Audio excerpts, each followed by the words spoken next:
Well, the warm weather is long gone, don't we know it?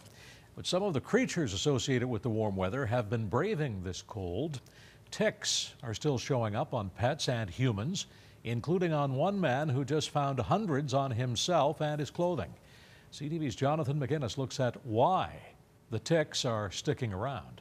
Dr. Vet Lloyd is studying ticks sent to her lab this morning from St. Stephen, northern New Brunswick, and Nova Scotia. Most people do expect cold, ticks go away, but in fact, they don't. Dr. Lloyd says ticks, even under the snow, are active. The moment we have a warm day, if there's a little bit of sun on the snow, it melts.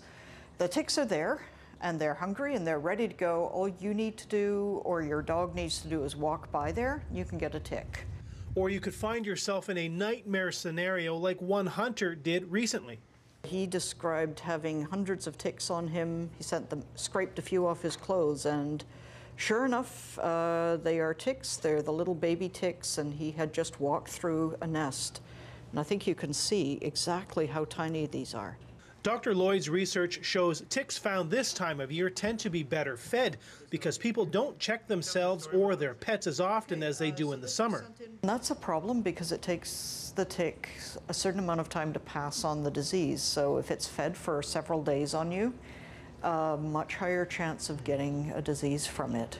Lyme disease being the most prevalent. On average, about 20% of the ticks sent to Dr. Vet Lloyd's lab test positive for Lyme. Ticks from Nova Scotia and southern New Brunswick test higher, as much as 30%. Dr. Lloyd says ticks should be considered year-round pests. She recommends the use of flea and tick repellent to help keep them at bay. Jonathan McGinnis, CTV News, Sackville, New Brunswick.